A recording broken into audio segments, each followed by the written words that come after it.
언제 어디서나 함께하는 진리. 들려주는 대순애보.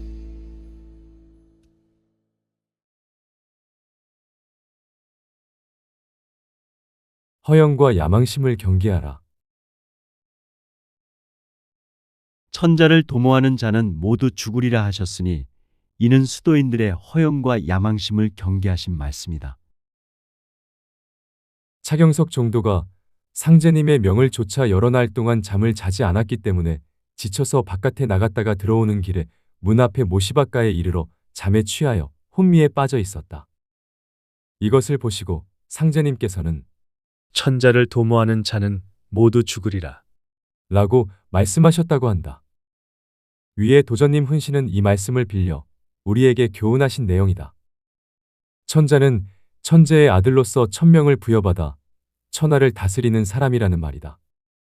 여기에는 절대적 권위를 확보하고자 하는 의도가 담겨 있으며 중국의 고대 왕조인 은주 이후로 왕을 가리키는 칭호로 사용되었다. 진시황이 최초로 중국을 통일하고 스스로 황제라고 칭하였는데 이후로 중국의 천자는 황제를 정식 칭호로 삼았다. 상제님께서 이렇게 말씀하심은 평소 차경석의 마음을 헤아리셨기 때문일 것이다. 대표적으로 그 마음을 헤아려 볼 수 있는 사건은 상제님께서 1907년 11월경에 여러 종도와 더불어 후천에서의 음양 도수를 조정하려고 행하신 공사라고 볼 수 있다. 상제님께서는 종도들에게 종이 쪽지를 나누어 주시며 각자 점을 찍어 표시하라고 하셨다. 이때 종도마다 각기 한 점 내지는 2점, 3점, 8점을 찍었는데 차경석은 12점을 찍었다. 이것을 보시고 상제님께서는 너는 무슨 아내를 12씩이나 원하느뇨? 라고 물으시니 그는 12제국에 하나씩 아내를 두어야 만족하겠나이다라고 대답하였다고 한다. 이러한 대답은 내심으로 천자가 되고자 하는 야망을 품었다는 의미다. 12개의 여러 나라라는 뜻의 12제국이란 말에서도 알 수 있으나 천자는 12명의 부인을 두는 것을 원칙으로 했다는 설이 있기 때문이다. 한나라의 14대 황제인 평제가 아직 결혼하지 않았을 때 막강한 권력자였던 왕망은 딸을 황후가 되게 하여 자신의 권력을 더욱 공고히 하고자 하였다.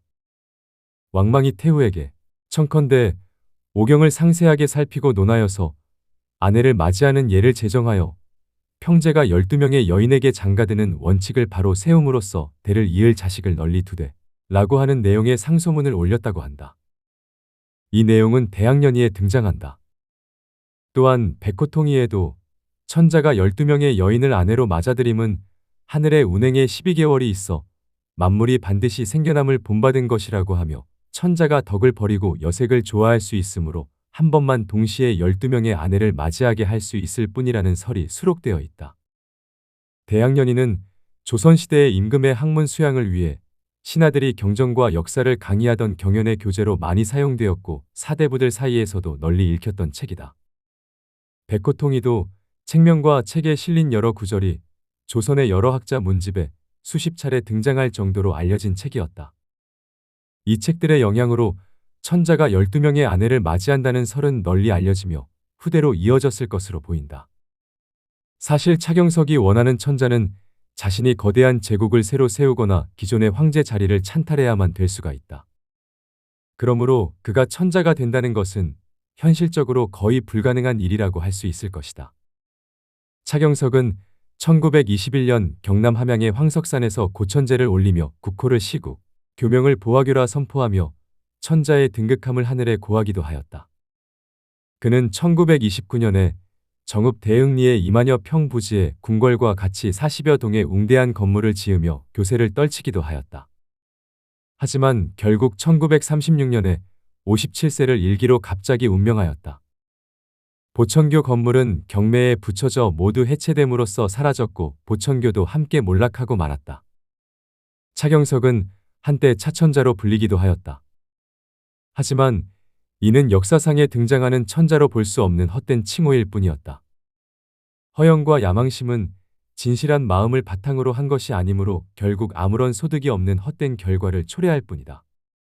우리는 수도인으로서 도전님의 말씀처럼 허영과 야망심을 경계하여 결코 이러한 마음에 물들지 않아야 할 것이다. 이를 위해서는 무엇보다 수도인으로서의 본분과 사명을 망각하지 말아야 할 것 같다. 수도인으로서 우리의 본분과 사명은 무엇일까? 상제님께서 이 땅에 강세하셨으므로 해원상생의 대도가 나올 수 있었다. 이 대도가 있기 때문에 우리가 수도를 통해 도통과 운수를 받을 수 있는 것이다. 그러므로 바르게 수도하며 이 대도를 널리 빛내고 펼쳐 상제님의 은혜에 보답해야만 한다. 이는 곧 수도자로서 당연히 해야 할 소이므로 우리의 본분과 사명이 아닐 수 없다. 그렇다면 우리는 이러한 본분과 사명을 어떻게 실행해야만 하는가? 스승을 받들며 제자로서 본분과 사명을 다하고자 했던 한 인물의 사례를 살펴봄으로써 그 답을 얻을 수 있을 것 같다. 비록 스승의 차원을 넘어 상제님을 신앙의 대상으로 하는 우리와 입장의 차이는 있으나 우리에게 시사하는 바가 크기 때문이다. 자공은 공자보다 31세 연하의 제자였다. 공자가 고국인 노나라를 떠나 정치적 이상을 펼치고자 14년간 여러 나라를 편력할 때 자공은 그 곁을 드나들며 고난과 역경을 함께했다고 한다. 자공에 대한 공자의 평에서도 알 수 있듯이 그는 언변이 뛰어났고 재화를 늘리는 데 탁월한 재능이 있었다. 아마도 공자 학단의 재정은 상당 부분이 자공에 의해 확보되었을 것이다. 다음은 자공이 진자금이라는 제자와 나눈 대화이다. 진자금이 자공에게 말하길 선생님은 참 겸손하십니다. 중리께서 어찌 선생님보다 더 낫겠습니까? 라고 하였다. 자공이 답하여 말하길 군자는 한마디 말로써 지혜롭게도 여겨지고 한마디 말로써 지혜롭지 못하게도 여겨지니 말은 신중하지 않을 수 없다. 공자께 미칠 수 없음은 마치 하늘을 사다리 놓고 올라갈 수 없는 것과도 같다.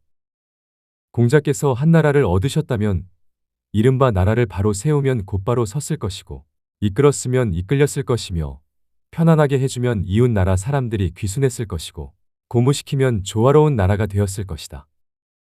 공자께서 살아계실 때는 온 백성이 영광스럽게 여기고 돌아가시면 애통해야 할 것이니 어떻게 그 누가 공자의 경지에 미칠 수 있겠는가? 라고 하였다. 이 대화에서 자신은 결코 스승의 경지에 미칠 수 없다는 겸손함과 더불어 스승 공자에 대한 지극한 공경심과 애틋함이 넘쳐나고 있음을 볼 수 있다. 자공은 언변과 재화를 늘리는 재능이 뛰어났으나 하늘의 비유에서 보듯이 스승 공자를 하늘과 같이 여겼다는 것이다. 공자가 서거했을 때 제자들이 모두 3년상을 치르고 떠났는데 오직 자공만은 홀로 남아 공자의 묘 옆에 초막을 짓고 3년을 더 머물다가 떠났다고 전한다. 돌아가신 스승의 곁에 남아 6년을 지킨다는 것 자체가 결코 예사로운 일은 아닐 것이다. 사마천은 사기에서 공자의 이름이 천하에 널리 떨쳐지게 된 것은 자공이 앞뒤에서 모시고 도왔기 때문이라고 하였다. 곧 공자가 후대에 널리 추앙받게 된 데에는 자공의 역할이 매우 컸다는 것이다. 자공의 사례를 통해 우리가 어떻게 해야 하는가를 다시 한번 생각하게 한다. 제자는 스승의 가르침에 힘입어 더욱 훌륭한 인간으로 성장할 수 있다. 그 은혜에 보답하는 길은 스승의 가르침을 받들며 제자로서 본분과 사명을 다하는 데 있을 것이다. 우리는 제자의 차원을 넘어 우주 삼라만상을 주재하시는 상제님을 신앙하며 그 가르침을 받드는 수도인이다. 자공에 비할 바가 아니라는 뜻이다. 항상 허영과 야망심을 경계하고 수도인으로서의 본분과 사명에 더더욱 충실해야만 할 것이다. 허영과 야망심은 아무런 소득이 없는 헛된 결과를 가져오게 되므로 결국 후회와 고통만을 남길 뿐이다. 우리의 본분과 사명인 상제님의 이 대도를 바르게 수행하며 널리 빛내고 펼치는 일에 진심간력해야 할 것이다. 허영과 야망심을 경계하라. 언제 어디서나 함께하는 진리. 들려주는 대순애보.